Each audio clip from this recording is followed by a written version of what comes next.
I have seen communities being transformed.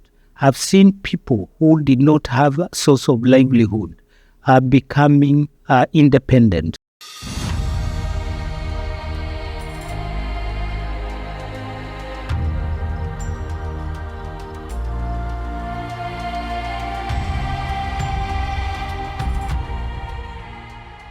Thank you for the opportunity to talk about the work that we do.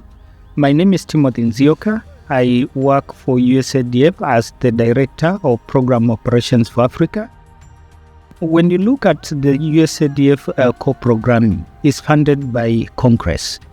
And the budget that is provided sometimes is lower than budgeted, sometimes it's higher.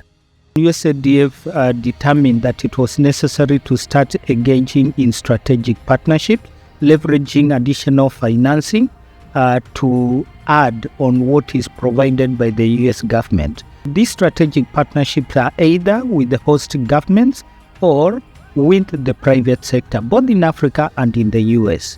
And it complements the work that is done through co-programming. When we entered into partnership with the Ugandan government, they liked what USADF was doing and they said, can you do more? Can we give you more money so that you can provide more grant capital and technical assistance? They gave USADF $1 million a year, and USADF leveraged with another $1 million. And in 2022, Ugandan government came back and said, we want to give you $2 million. Unfortunately, because of budgetary constraints, was not able to give the $2 million. But the Ugandan government said, irrespective, we still give you $2 million because we want you to continue doing more. Fast forward, we have started establishing partnerships with the private sector. An example is with the Stanbic Bank. This is a win-win partnership. Why? Because Stanbic is a commercial bank and they are looking at how they can increase their impact within the small and medium enterprises. The challenge is that most of the SMEs that approach the bank do not meet the bank requirements to access capital.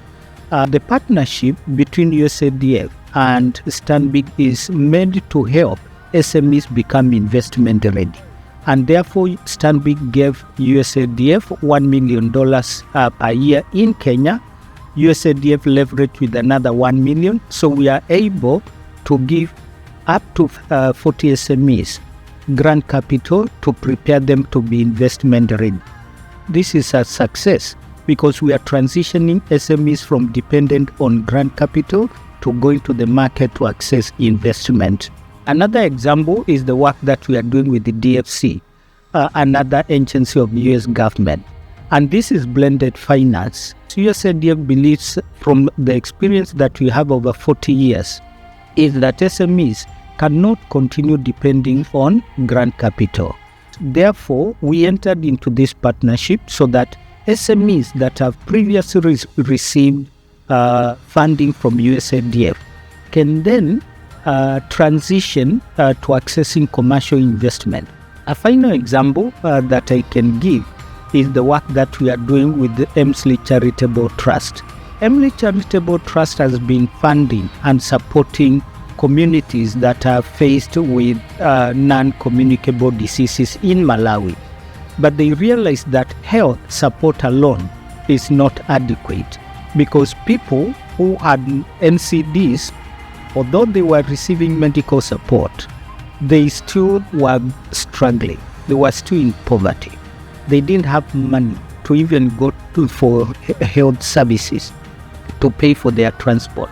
They didn't have proper nutrition, which works against even the medication that they are taking.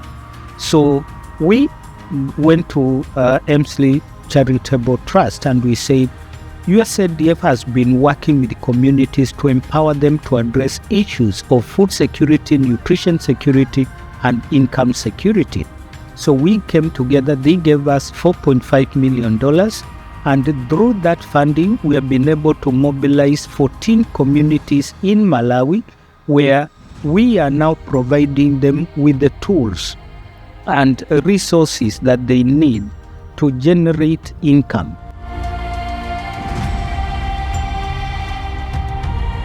we are able to achieve more than what one individual can actually do.